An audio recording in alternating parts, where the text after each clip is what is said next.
Please stand by. We're about to begin. Good morning. My name is Jess, and I will be your conference operator today. At this time, I would like to welcome everyone to the Biogen second quarter 2026 earnings call and business update. All lines have been placed on mute to prevent any background noise. After the speaker's remarks, there will be a question and answer session. If you would like to ask a question during this time, simply press star 1 on your telephone keypad. Please limit yourself to one question to allow other participants time for questions. If you require any further follow-up, you may press star 1 again to rejoin the queue.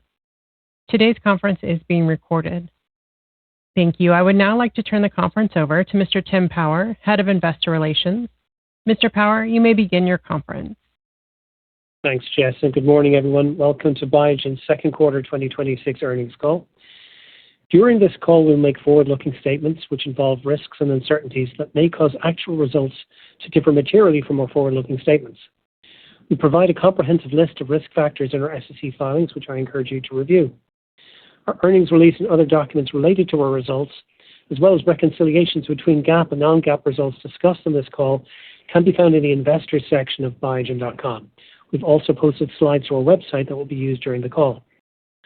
On today's call, I'm joined by our President and Chief Executive Officer, Chris Viehbacher, Dr. Priya Singhal, Head of Development, and Robin Kramer, our Chief Financial Officer.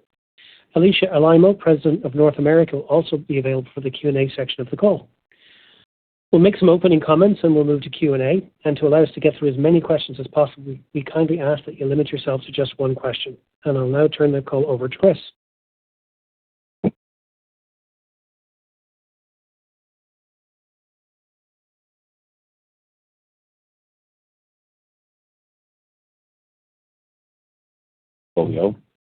With the goal of achieving sustainable revenue growth.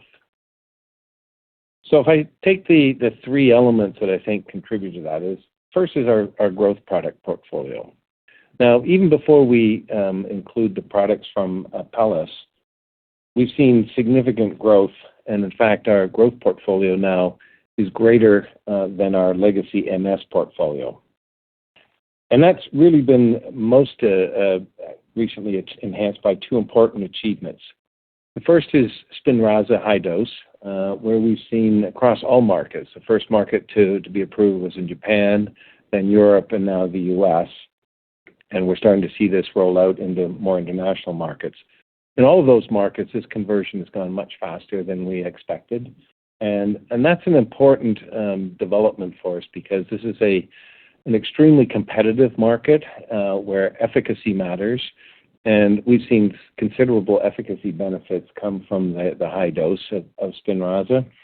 And this is a franchise that we see for the longer term because we've got Salanersen coming along behind that. So maintaining market share, and in fact, what we're seeing is some anecdotal switchbacks, particularly from the oral product to Spinraza. It's important not only for the quarter, but important for the franchise longer term. The second major achievement this quarter was really Leqembi IQLIK. It's the first of its kind Alzheimer's treatment, so now offering home dosing for both initiation and maintenance. I think there's probably two opportunities in particular here, maybe even three. The first is, obviously, with the biweekly infusion, a number of physicians are thinking carefully about which patients are actually going to be eligible for treatment. If they don't think that the patient can get there on their own, or there's not a caregiver who's prepared to take the time to get that patient to the infusion centers, those patients are often not offered treatment. So this should perhaps make it easier for a broader section of patients to become eligible for treatment. We think also that there could be a benefit in maintaining patients longer on therapy. And then finally, we think there's a competitive advantage because the benefit that the competitor has with monthly dosing now seems to be much less when you've got a home subcutaneous option for them. The second element of the sustainable growth is our pipeline, and we'll come on and talk about that in a few minutes. But then the third element is really Syfovre and Empaveli from the acquisition of Apellis. You've seen strong double-digit growth for both the full quarter and year-to-date for the combined sales of those two products. Now, we're only consolidating the revenue from the 14th of May when we closed the transaction. But those products are already contributing significantly to our own growth. And I'll take the opportunity here just to note that, if I think about all of the integrations that I've certainly seen over my career, one of the most important metrics is really how revenue does through this period of, turbulence really in organizations. There's an awful lot of uncertainty that comes from these major transactions. And, the ability to maintain continuity of revenue is, I think, the number one measure of the success of an integration. And I think so far that we have seen that, and that's really because this is mostly a U.S. transaction. This is really a credit to Alicia's leadership and her team in really reaching out and making sure that the Apellis team feels great about joining Biogen. And certainly when I talk to the former Apellis, now Biogen employees, one senses a sense of energy and passion and commitment. So we're very much encouraged by the importance of this acquisition. So the next slide is really, again, and Priya's going to talk a lot more about this, but, we've got a growing base.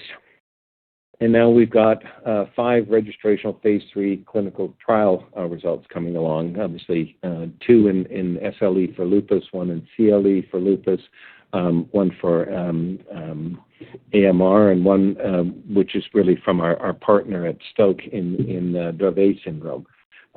So those are now within the next 4 quarters.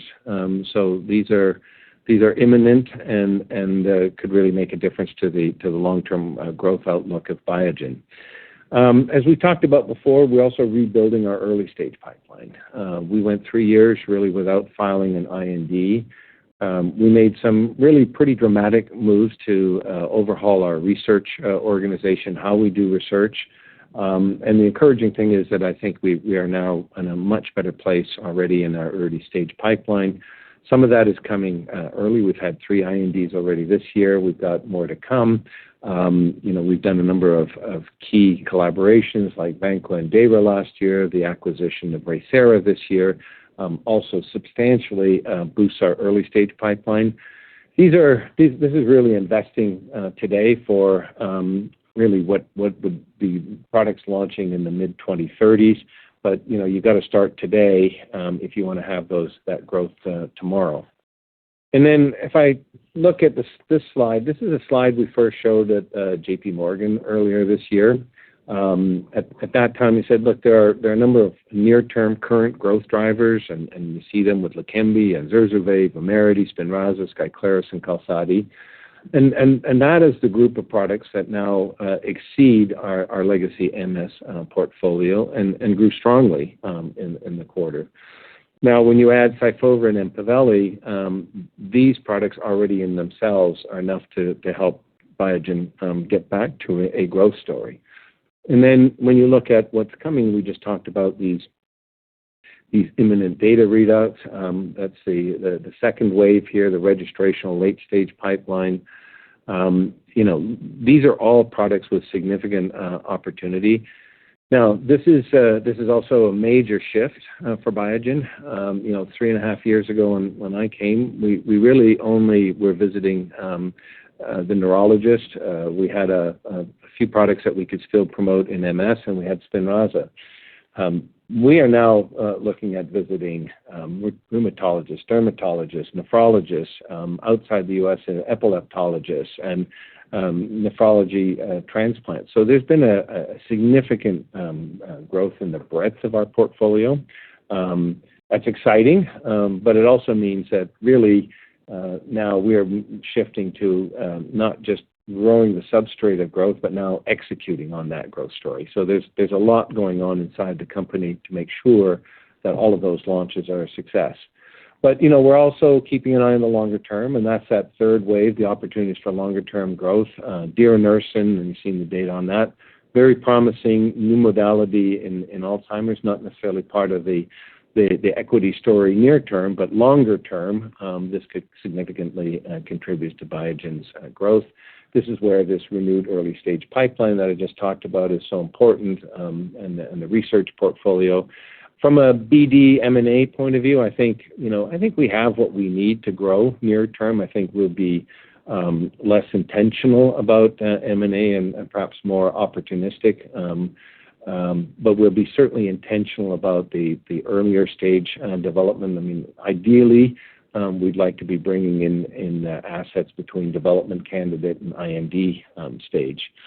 And so when you look at, what is the opportunity, and these are not revenue forecasts, but really, an initial sense of what's the addressable market that come from the pipeline. And I would say we're still doing work. We've got lupus here as a potential $8 billion market. The MS market is over $20 billion. And, I think we're not there yet in terms of being able to really say how we access that. It's probably a $2 to $3 billion market today, but there's no real reason why this market shouldn't be the size of MS. But even if you just say the $8 billion, that's a significant opportunity for us to go after. And obviously not only with SLE, but we would hope to be the first product to be approved for CLE. Then you got AMR, approximately 11,000 patients just in the U.S. alone. Phase 3 data coming in early 2027. That's at least a $2 billion addressable market here. It depends on which pricing you're using, but when you see the pricing that is now occurring in IgAN, that is going to have a spillover effect on AMR. And then when you think about microvascular inflammation, which is another indication we're pursuing, that market could also grow. And of course, then later on, we've got IgAN and PMN data coming for felzartamab. And then Dravet syndrome, as you know, we have the ex-US rights, but even in ex-US markets, there are about 7,000 patients in Europe alone. And when you add up all of our key Biogen territories, that's at least a $2 billion opportunity. Again, we're busy working on that. We're still, in some ways, 18 to 24 months from launch on those things, and continuing to work. But this shows the potential. It also shows why we have to execute with excellence, and we're busy investing today to make sure those launches are a success. And so I go to the last slide. If you looked at Biogen pre the Apellis announcement, consensus of investors was that Biogen was going to be roughly flat through 2030. I think we're already seeing that consensus start to shift because people start to appreciate the Apellis transaction. But, the way we certainly see it is when you take the Apellis marketed products and you add them to our own growth product portfolio, I think we're seeing a growing picture. And when you now then take the late stage registration pipeline, I can remember vividly one investor in a meeting that we had just after we had announced Apellis saying, I get it. The late stage pipeline now comes on top of a growing basis instead of a stable basis. And I think this slide neatly encapsulates really the strategy to return to sustainable revenue growth. And with that,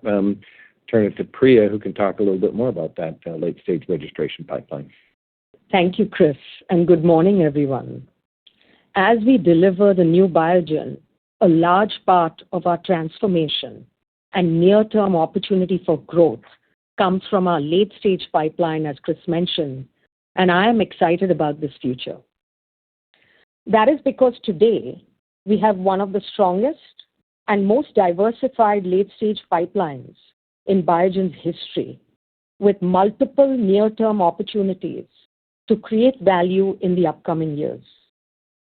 We shared this slide with you at the beginning of the year, and today you can see that we are delivering on the opportunities we outlined, including the FDA approval of iClick initiation, which is an important innovation for patients and caregivers.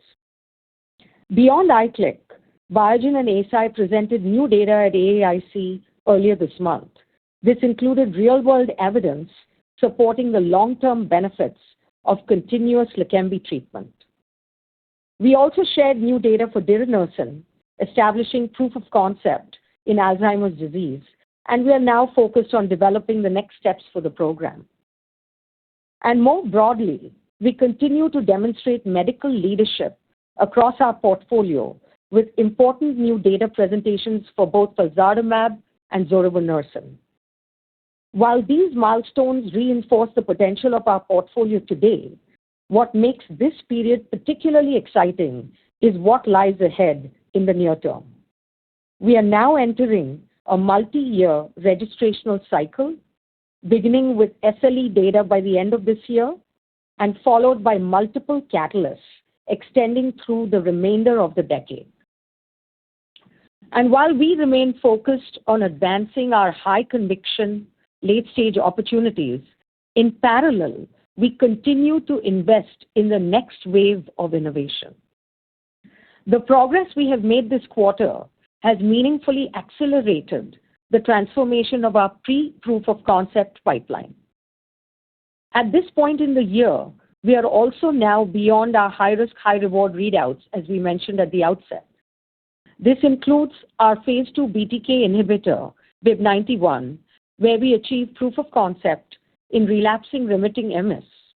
And in line with our disciplined approach in how we advance assets, we are evaluating next steps given the increasingly competitive nature of that market. As we rebuild our early-stage pipeline, we expect to add 6 new programs this year, including new phase 2 proof of concept studies to broaden the potential of felzartamab and Empaveli in autoimmune disease, as well as first-in-human studies from our internal pipeline and the lead asset from the pending RayThera acquisition, which is now already in phase 1.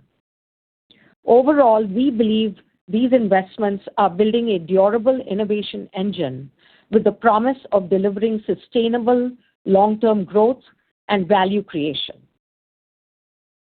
So as we step back and look across the next several quarters, we expect readouts from 5 registrational studies across 4 important indications: SLE, CLE, AMR, and Dravet syndrome.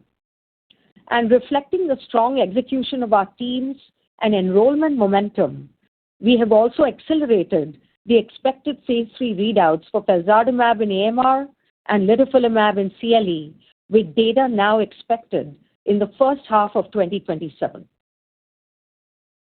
Later this fall, we also look forward to presenting new 52-week data from the phase 2 portion of the ongoing Amethyst study at the EADV annual conference, which we believe will provide important insights into the durability of response for litifilimab in CLE.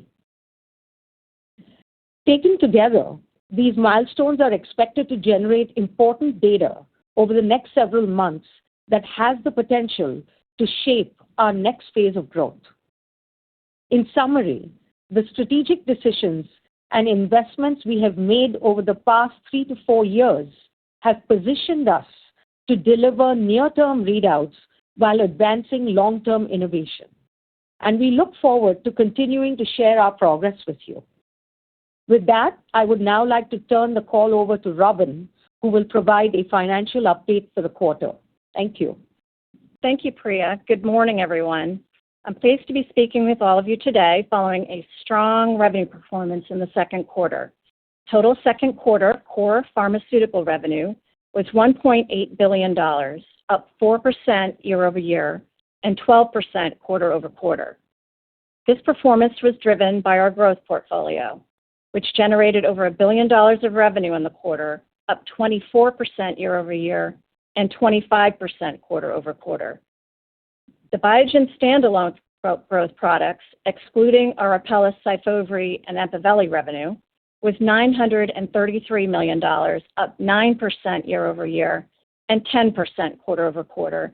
And as Chris noted, generating revenue in excess of our legacy MS portfolio again this quarter.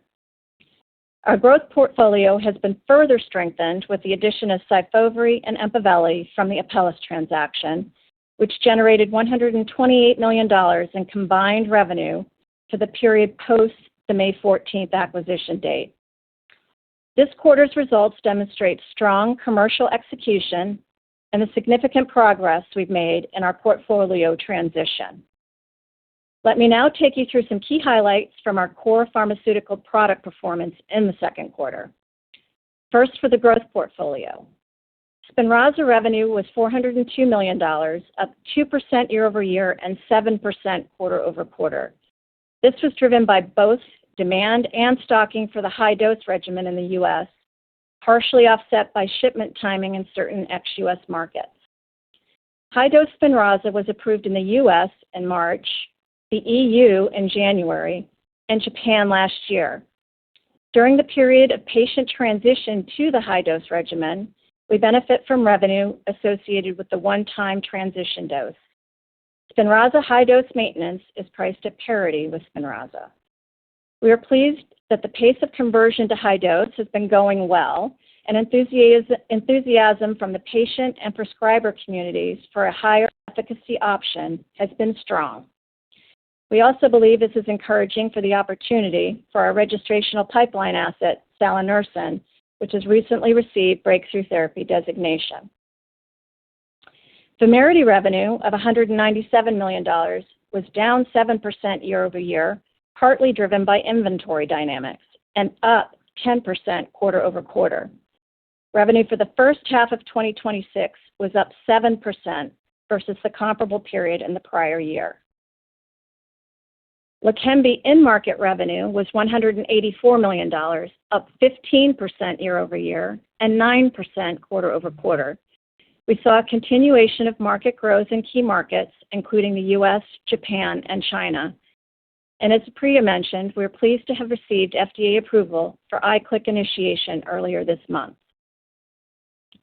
Skyclarys saw patient demand growth both in the U.S. and ex-U.S.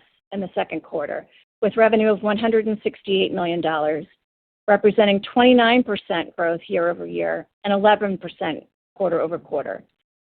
Skyclarys is now available in 36 countries, and we continue to expect Skyclarys growth to come largely from ex-U.S. as we advance the launch. Zurzuvae continued to show strong underlying demand growth with revenue of $71 million. And we're also pleased to announce that Zurzuvae is now launched in Germany. For the MS portfolio, I would like to highlight that Tysabri continued to demonstrate resilience and demand in the midst of a biosimilar launch in the U.S. and Europe. Second quarter revenue of $451 million was down 1% year-over-year and up 2% quarter-over-quarter. We've invested for a long time to establish Tysabri as an important option for MS patients, and we're pleased to see this reflected in the resilience of Tysabri thus far. Turning now to an update on the Apellis acquisition, which closed mid-quarter on May 14th. The integration is progressing well, and both Syfovre and Empaveli had strong performance in the quarter. Syfovre continued to demonstrate market leadership with total revenue in the quarter of $162 million, up 8% year-over-year and quarter-over-quarter, with total commercial injections up 13% year-over-year. Empaveli continues to launch in C3G and primary IC-MPGN with total revenue of $46 million, up 123% year-over-year and 12% quarter-over-quarter. The Apellis acquisition accelerates our return to growth. It adds 2 best-in-class commercialized medicines to our growth portfolio, which we expect to contribute materially to our top-line growth in the near and long term. We expect Syfovre and Empaveli on a combined basis to grow in the mid to high teens through at least 2028. In addition, we expect this transaction to materially increase our non-GAAP diluted EPS CAGR through the end of this decade. We expect approximately $120 to $130 million of impact to our other income expense line in both 2026 and 2027 associated with interest expense and foregone interest income associated with financing the transaction. We expect to generate at least $250 million of run rate synergies by the end of 2027, largely from optimization of general and administrative expenses and research and development. For 2026, we expect approximately 85 cents of non-GAAP EPS dilution, primarily from financing costs associated with the transaction. We expect the transaction to be accretive to non-GAAP diluted EPS in 2027. We believe this transaction represents an attractive use of capital that will further bolster both our top-line and bottom-line growth prospects in therapeutic areas aligned to our immunology and rare disease strategy. Moving on to the financial highlights. Total revenue for the quarter was $2.7 billion, up 3% year-over-year. Revenue from the anti-CD20 royalties and profit share, included in other revenue, was $514 million, up 10% year-over-year. This increase was driven by royalties from Ocrevus, which benefited from the recent subcutaneous launch, and resilience from Rituxan in the U.S. In addition to the revenue contribution in the quarter from Syfovre and Empaveli, as previously discussed, our results of operations for the second quarter of 2026 include a half a quarter of operating expenses and financing costs associated with the acquisition of Apellis. Non-GAAP cost of sales as a percentage of revenue was 22% in Q2 2026 versus 21% last year. The increase was primarily due to product mix, largely from increased contract manufacturing revenue. GAAP cost of sales as a percentage of revenue was also impacted by higher amortization costs associated with the acquired inventory fair value step-up adjustment for Skyclarys from the Reata transaction and Syfovre and Empaveli from the Apellis transaction. Non-GAAP core OpEx, or combined R&D and SG&A expense, increased 20% year-over-year. This reflects approximately $95 million of Apellis operating expenses from the May 14th acquisition date through the end of the quarter. For R&D, it also reflects our investments in our phase 3 clinical programs, including felzartamab's indication in MVI and salanersen, which were advanced as registrational studies in the second half of 2025, and litifilimab, where we expect the phase 3 SLE data later this year, including a $25 million year-over-year decrease in R&D funding from the Royalty Pharma funding for litifilimab.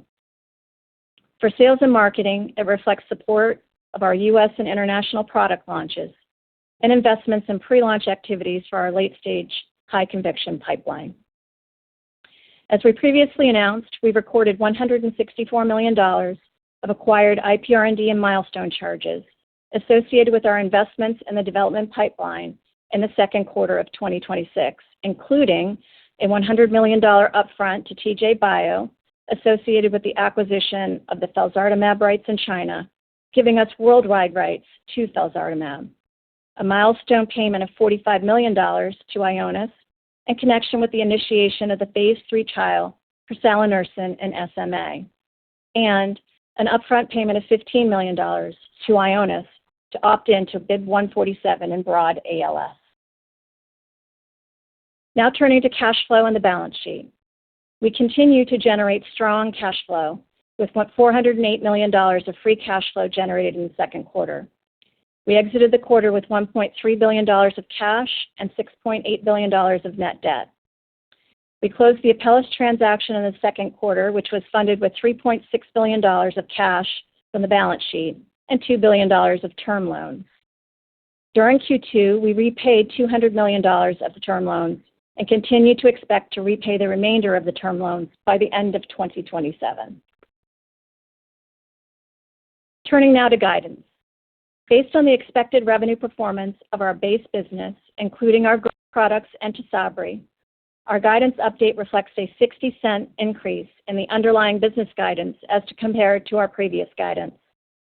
We are pleased to be increasing our total revenue guidance from a mid-single-digit percentage decrease to a mid-single-digit percentage increase. This reflects both the expected performance of our growth products in Tysabri, as well as the addition of Syfovre and Empaveli into our product portfolio.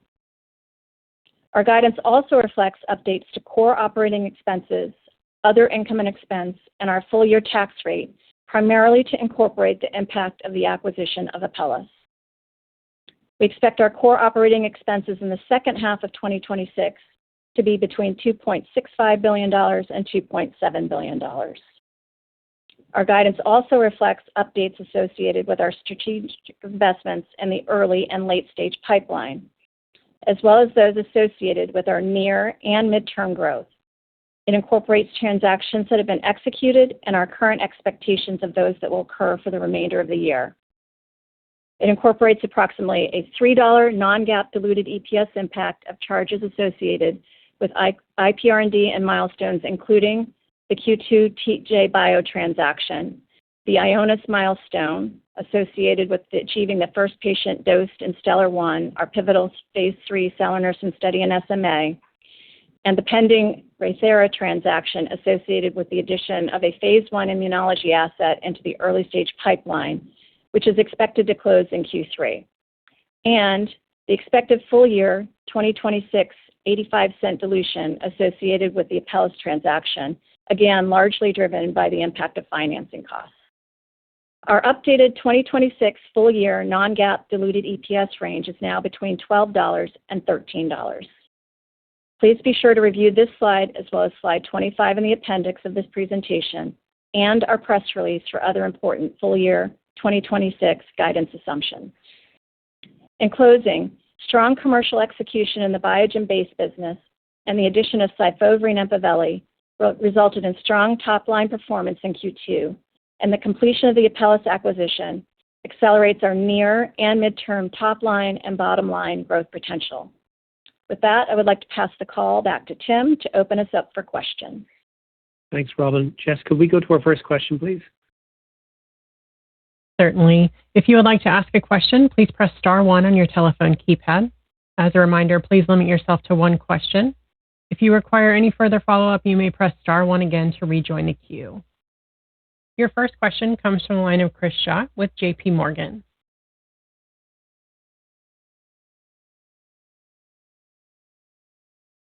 Great. Sorry, on mute again. Just a quick question for me on HD Spinraza.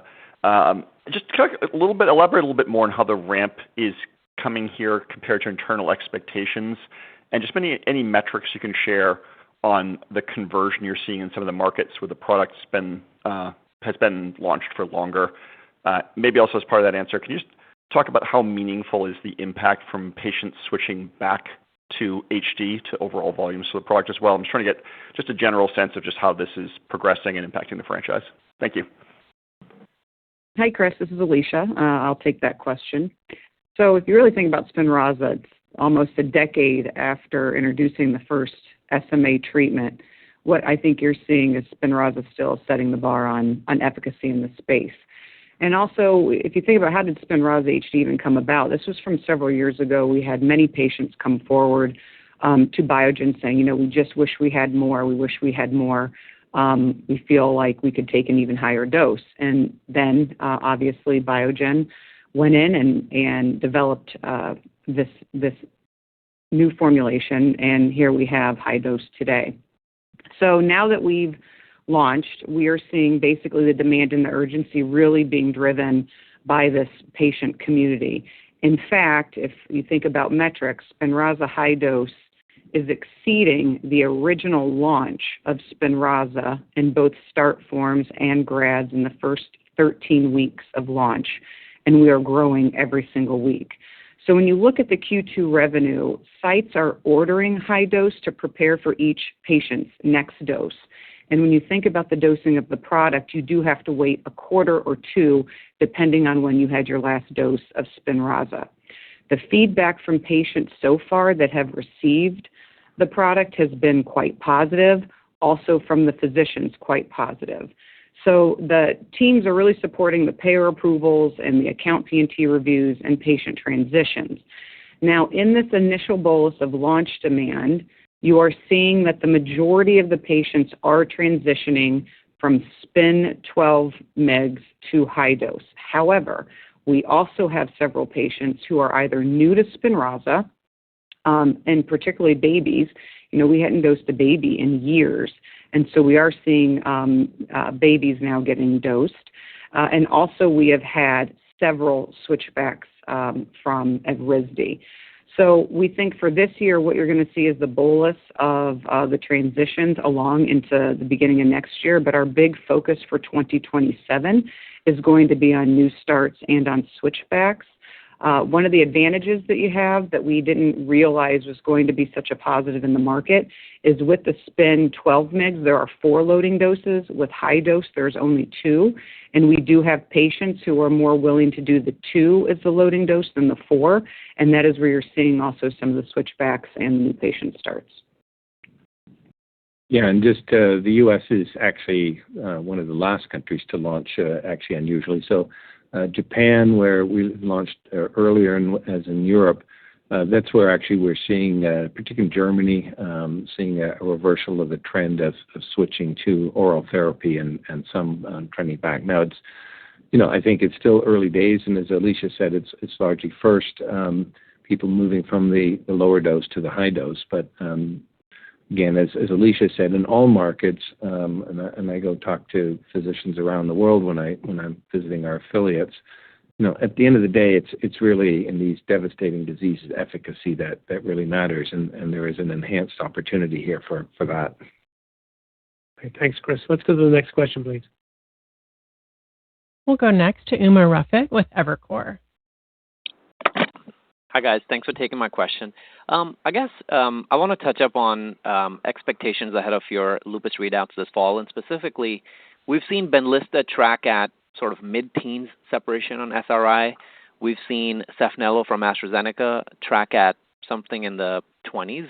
I guess based on all the work you guys have done, what separation versus placebo would constitute something that's considered very clinically meaningful and differentiated over what's out there in the marketplace right now?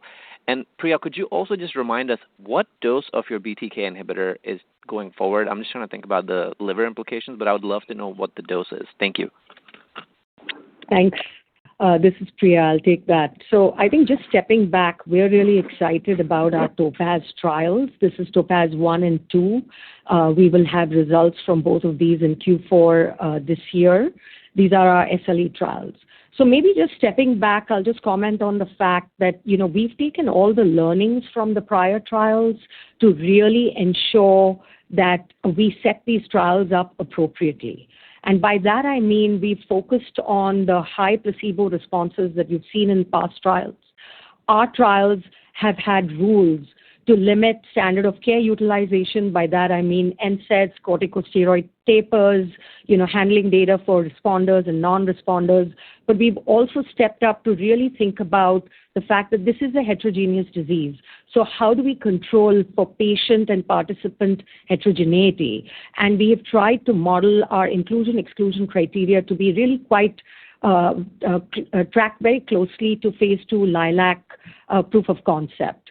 Now, with regards to what we expect, I think we remain confident in our trial design, site selection, patient selection, really to get a very robust response. We'll see how we kind of perform in the trial, and we'll wait for the results, so I won't speculate. Our primary endpoint is SRI-4. However, we have a key secondary endpoint in BICLA, and we have multiple patient-reported outcomes. So we'll really be looking at the totality of the data, including interferon signature and all of that. I'll also remind us that from a MOA perspective, we think that litifilimab is truly differentiated. Yes, it affects the interferon pathway, but it also affects chemokines and cytokines. And we think this is what's going to provide really the overall benefit. And then, of course, CLE, we expect data next year, and we'll be presenting 52-week data at EADV this fall. So we remain confident in that data set as well. Now, moving to your second question on the BTK inhibitor, we haven't actually disclosed doses, so I won't be sharing much more information, and we're looking at what the next steps might be for this. Whether you want to add anything, Alicia, in the market research, because I think this is one of those ones where it's no one thing that's going to be a marker of success. You've got steroid sparing. One of the things that we consistently hear from patients is fatigue, and yet you can't really build fatigue into an endpoint in the clinical trials as easily. So real-world evidence will play a role, but maybe you can say a few words on what it's going to take commercially to succeed. Yeah. Thank you, Chris. Hi, Umar. Nice to hear from you. First of all, we have now recruited several senior leaders with lupus experience, an entire medical team with lupus experience, and several marketers with lupus experience.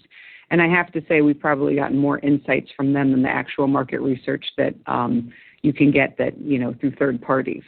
And I have to say that, we talk about things like SRI-4 and endpoints, but when you really look at a physician and a patient and interactions they have, what we're finding in this market is there is a huge disconnect on what they expect from treatment. Doctors want to run a patient's experience just by what they see in labs, and patients will come in and say, the three things that are really bothering me are fatigue, brain fog, and joint pain. And I do believe in this market, when you look at CLE, where there's only less than 5% of CLE patients receiving an advanced therapy, and I also, because there is no approved therapy, think the CLE patient numbers are undercalled. I know that we've reported out 75,000. I think that is a much lower number than is actually out there. Secondarily, you're seeing that patients are getting lost in the system, being transferred from derm to room and room to derm, where no one really knows how to treat them. And then with the treatments that are on market as of today, there is downfalls. One, does not work very quickly or very well, and another has an infection safety issue. And so when you speak to these physicians, they are really looking for a treatment that can work much more quickly and can work in both CLE and SLE. So I think that there's a very long runway for this therapeutic area, and because there is such a huge unmet need and these patients are known, we can track them in the system because most of them are diagnosed. We know which physicians they've been diagnosed by and who they see. I think that even though there is a lot of work to do, I find this to be a very, very good therapeutic area to enter. Let's go to the next question, please, Jess. We'll go next to Mark Goodwin with Leerink Partners. Yeah, can you give us a little more insight on SYFOVRE and just what is happening behind the scenes, like, new patient starts or just the durability of patients? And, we understand that the injections were up 13%, but just trying to understand, what's going on there and what kind of growth we should be expecting from here. Thanks. Thank you for the question. There is a lot going on with SYFOVRE since we've been able to integrate them into the organization. First, I want to say I'm very much impressed and very grateful for the level of talent and expertise that joined from the SYFOVRE team. I think the first thing that we have noticed with both SYFOVRE and EMPAVELI is when they came on board the company, both used very similar launch plans. And I think the one thing that we've really learned over the last 7 years with our 7 launches is that we really tailor-make our launch plans. We really build them from the ground up. We launch very much informed, and it's not templated. And so what we've been able to do is work with the SYFOVRE team on across the board, understanding what's really, driving sales, where can we maybe reallocate capital, and how do we get the Biogen machine, to sort of help drive some of their momentum. And so I'm very encouraged by the strongest quarter since really launch for SYFOVRE. And in the month of June was the best month in the brand's history. And so what we're really seeing is a quality of growth across a number of areas. I think number one, you're seeing our free drug has been lowered by half. We did end up looking at free drug programs and looking at where we put some guardrails in place to make sure really only the patients that need access to free drug do get it. And that has dropped by half. That's been part of momentum. Secondly, if you look at where this brand started on sentiment across HCPs for slowing the progression of GA and where physicians are today, this SYFOVRE team has done a truly tremendous job on changing that sentiment. And because sentiment has improved so much, that is where you're seeing new writers coming on board. It's also where you're seeing many more patients coming on board. So they grew both in patient numbers and in physicians who are prescribing. And I think that one of the tailwinds on that was the long-term 5-year data that they've been presenting, which is really a lot of education around slowing the progression of GA. And specifically, when you look ahead, the market's only 50% of the retina specialists are treating, and only 20% of these patients are diagnosed. And so the team is really looking at a couple things. One is the direct-to-consumer. We have decided to shut down a few programs. We're reallocating to a new commercial. I think maybe the Syfovre team and leadership thought their DTC came out a little too soon. Now that we think that the market is ready, we do plan on launching a DTC campaign that we believe will be very effective. Secondly, pre-filled syringe. We do look forward to that launch as well. Pre-filled syringe is going to really support the workflow for physicians. We believe it will make it much faster for them, much more efficient, and they probably will be able to get, more injections into the eyes with saving them approximately 15 minutes with these injections, so that's also great. But more importantly, on a previous call, I think I had mentioned to you when we were looking at Syfovre, one of the things we had seen in our diligence is that there really was a big discon. A lot of patients discon after a year. Well, now that the team is on board and we've really looked at the data, we've noticed that actually the discons happen after the first injection. That's where the big bolus comes from, even though it really only shows up in the numbers, after a year where you see the 50% drop off. And we now believe, due to all of the brands that we've had, where we've had discon issues after either the first injection or first IV infusion, we know exactly what to do for that. So we are also rallying the team around how we support educating those patients and physicians on why they do not need to discon after the first injection, what kind of education needs to happen in the doctor's office. So right now, we believe the HCP growth is trending in the right direction. We believe we will keep up that momentum, and then our focus is going to turn to educating to the patients and activating them with DTC. Thanks, Alicia. Let's go to the next question, please. We'll go next to Salveen Richter with Goldman Sachs. Thank you. Good morning. Just circling back on your BTK inhibitor, BIIB091, could you just speak to how you expect this asset to be differentiated versus the later stage assets under development and how you're thinking about the safety profile given what's been seen? Thank you. Thank you, Salveen. This is Priya. Just stepping back, we took BIIB091, which is a peripheral BTK inhibitor, non-covalent, into a phase 2 trial in RRMS a few years ago.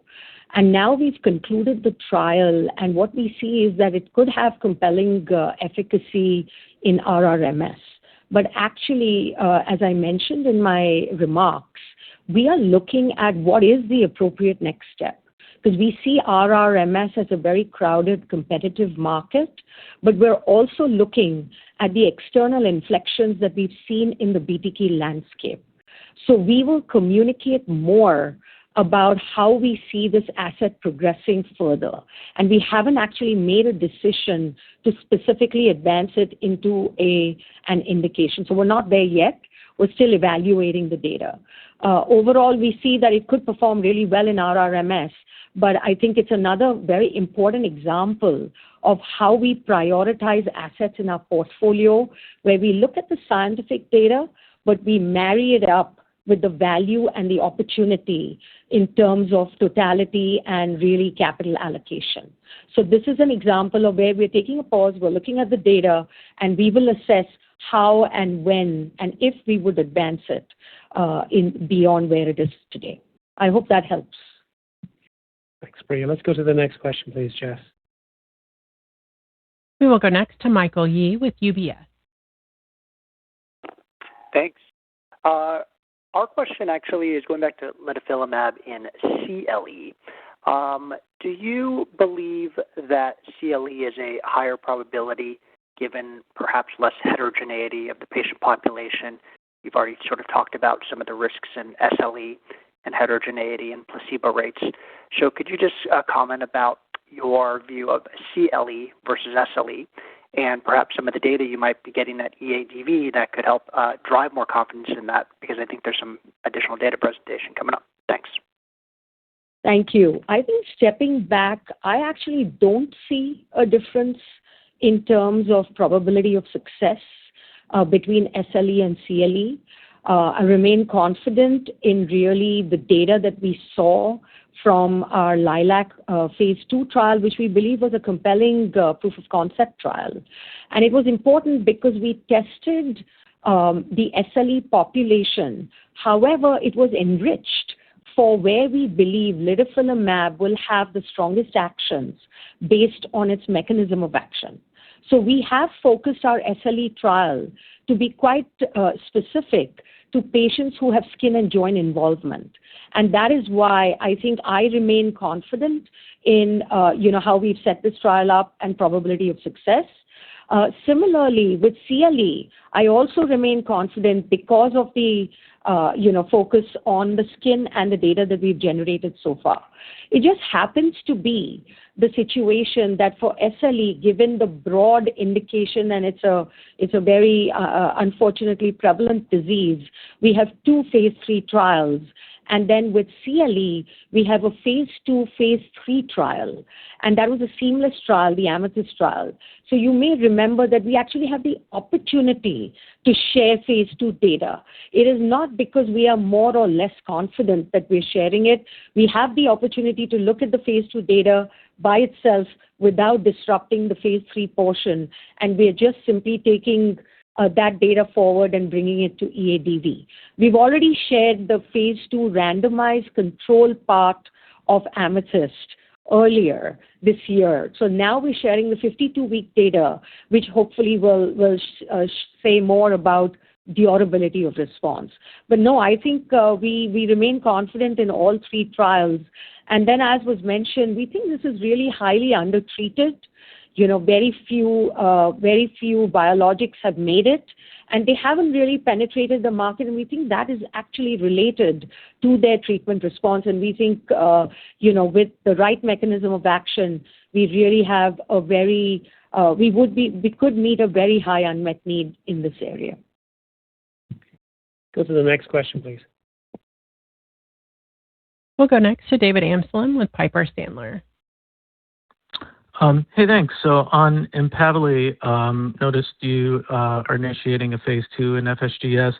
Wondering broadly how wide of a development net you're going to cast regarding the molecule, just given its complement C3 inhibition, and how you're thinking about other indications potentially beyond FSGS. And then secondly, if you can comment on your anti-CD40 that's phase 1 ready.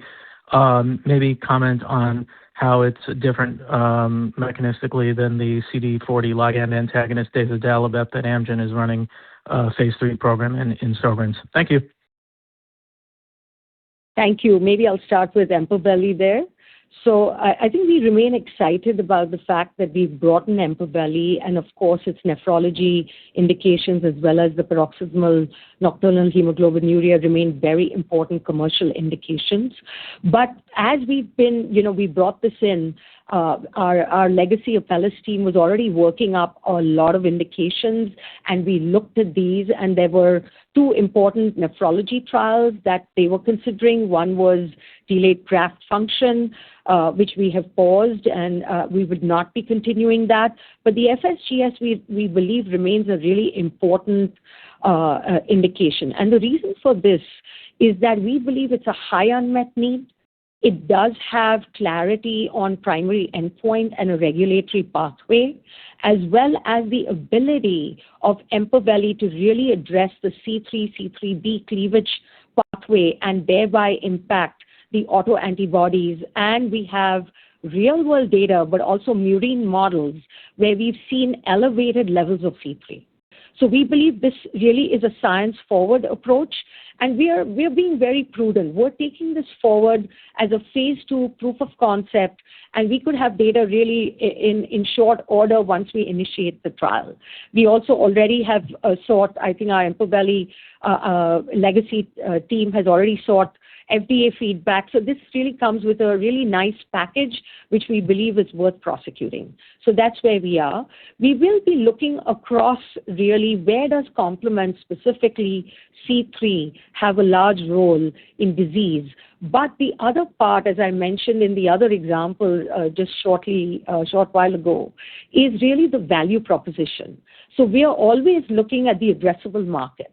For example, with this FSGS, we know there's about 27,000 patients in the U.S. We know there's 4 types.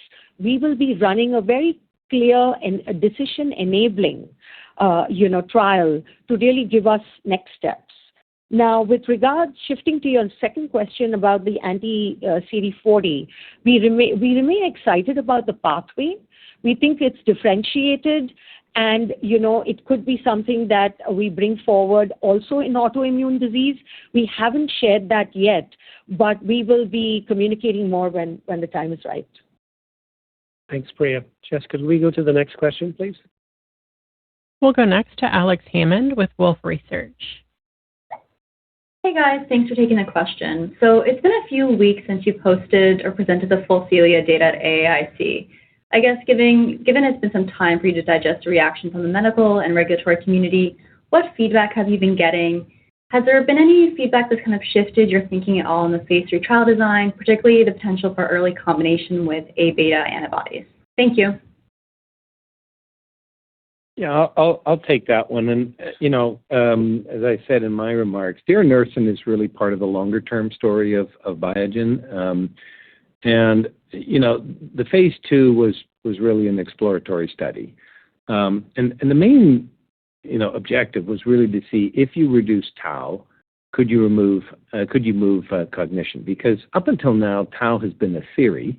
It's been a favorite theory, but it's still a theory. And this is the first time anybody's shown any data on this. Now, the business decision really to go forward with that is Priya had already, when we got the data, arranged for an independent biostatistician to review the data. We had an outside KME review the data before we announced it. Done multiple advisory groups. We had the AAIC. One of the very strong feedbacks is the signal is real. This is not due to chance. A lot of people got there doing a lot of over-analysis of the dosing question. There's a lot of different hypotheses. There's one. It's very clear that tau is important to neurotransmission. And so while too much is not good, maybe too little is also not good. We just don't know. This is the issue of being in breakthrough. It's very exciting, but it's also one of the reasons we decided not to build a company on this type of product. This is one of these high-risk, high-reward. We're doing a lot of investigation and discussion with the neurology community, and obviously we'll be consulting with the FDA. We also have long-term extension data that are coming along, and we'll make those available. But this is a long-term investment. It'll be we're confident in the signal. And, it could be an exciting option, but, still going to have to go through phase 3, and it's not something that's going to affect Biogen's growth over the rest of this decade. So that's all we really want to say about diranersen at this stage. Thanks, Chris. Let's go to the next question, please. We'll go next to Brian Abrahams with RBC Capital Markets. Good morning. Congrats on a solid quarter. Thanks for taking my question. On sub-Q Leqembi induction, just curious what the initial demand or interest has looked like on the ground here versus your expectations, and then your latest views on the access dynamics and potential timelines there. Thanks. Hi, thank you. I'll take that question. As you know, earlier this month, we received approval for Leqembi IQLIK for induction, and it will be available by the end of August in market. So what we've done is our field teams are trained. We are educating the HCPs and letting them know availability is expected next month. So we've already had some demand. Of course, it's not getting filled yet, but they are put into a queue. And so we know as of yesterday, several physicians have already written scripts. And so we're not really counting that yet in our expectations until the product is actually readily available for the market. So we're keeping a close eye on that.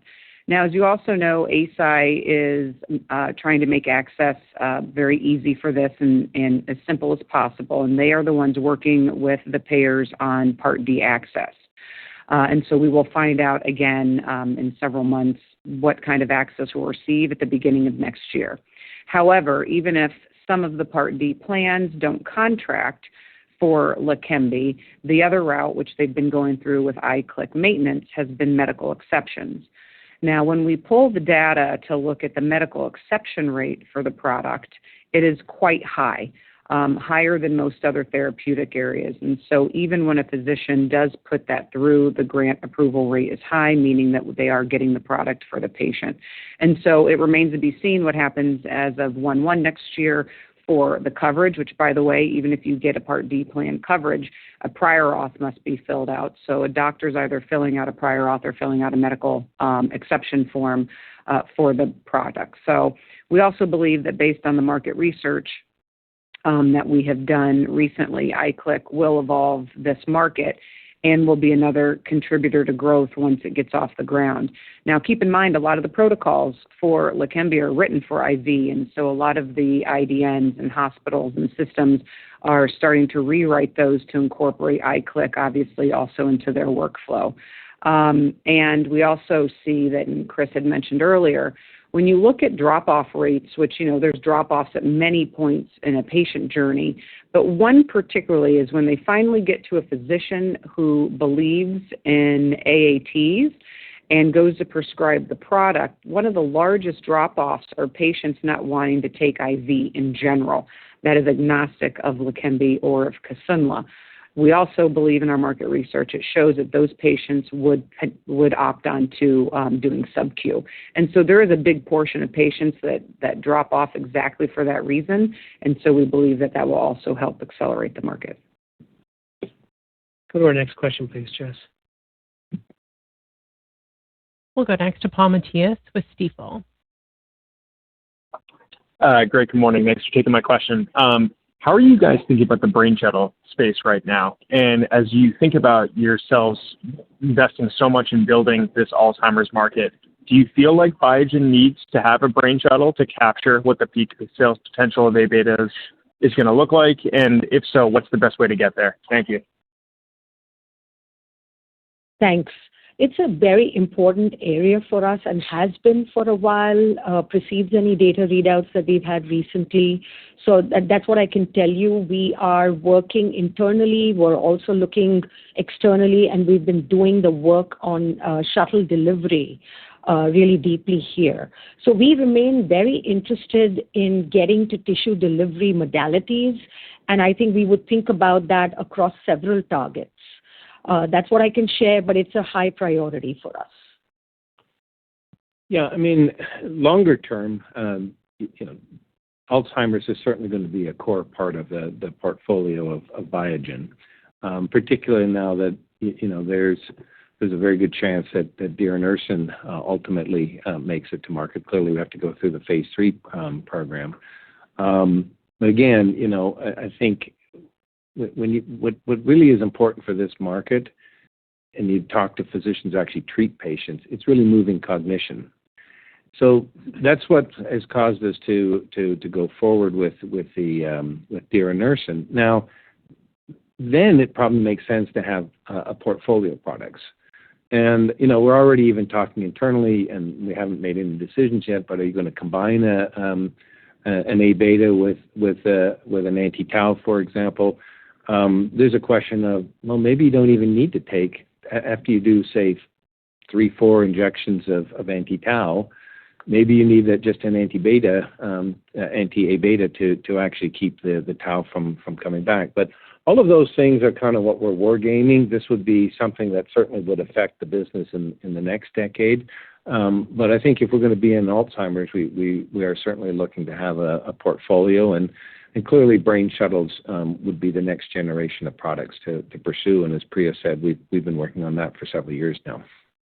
Thanks, Chris. We'll maybe try and squeeze two last ones in. Can we go to the next one, please, Jeff? Certainly. We'll go next to Evan Seigerman with BMO Capital Markets. Hi, guys. Thank you so much for taking my question. I think, Chris, you had mentioned felzartamab and AMR could be a $2 billion opportunity, but that's really not reflected in Biogen's current valuation. What do you think we as investors need to see to be convinced of that, and what could you be showing us when we get that data come next year? Thank you so much. Thanks, Evan. One of the things that we saw when we were doing diligence on Apellis was that there really hadn't been much value associated with Empaveli. And, I think there is a tendency to really focus on kind of lead products in companies. And for some of these programs where there is no treatment, there are also no analogs. And so I think what we see is, and what we've heard from a number of analysts and experts, is that there tends to be a placeholder value put in there.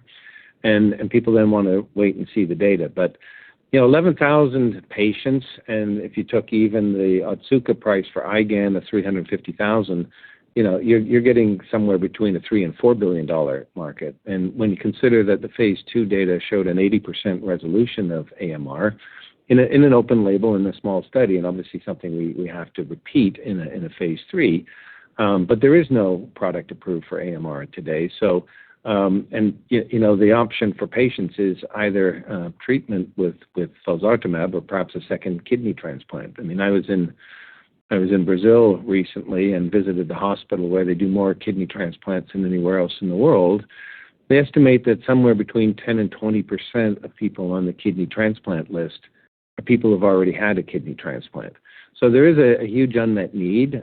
This is a product that really seems to work. So, we have very high hopes for this product. Thanks, Chris. Let's go to our last question, please, Jess. We'll go to Terrence Flynn with Morgan Stanley.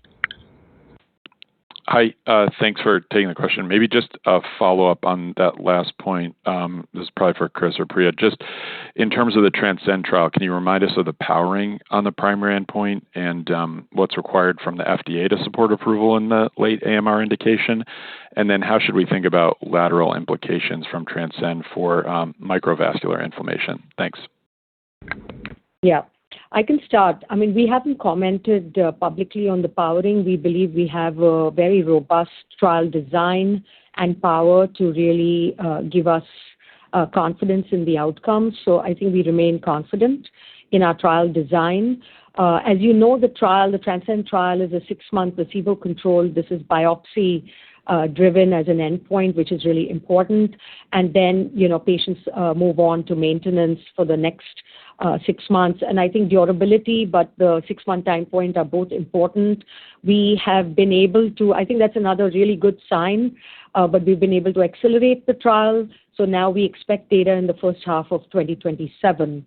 And I think overall we remain really excited. Now, the MVI is obviously a more recent, diagnostic criteria through the BAMF criteria. And this is important because these are donor-specific antibody-negative patients, but it's a very important population. And what we decided to do along with our, HiBio team, they are absolute experts in the area, is to actually initiate the MVI trial, which is a Transpire trial, as soon as possible. So that trial is already underway. And so we will also have, data emerging from that trial. And we think that, yes, the felzartamab mechanism of action of addressing plasma cells and the anti-CD38 will have an impact in both MVI as well as in AMR. MVI itself in the U.S. is a sizable population of about 6,000 patients. So this remains an important auxiliary but very important aspect of the unmet need. So we think this is really a very, very important opportunity, and we remain confident that felzartamab really has a very good high probability here of giving us the data that we're looking for. Great. Thanks, Priya. And thanks, everybody, for joining today. If you've got follow-up questions, you know where to find us. Take care. Thank you. Ladies and gentlemen, that will conclude today's call. We thank you for your participation. You may disconnect at this time.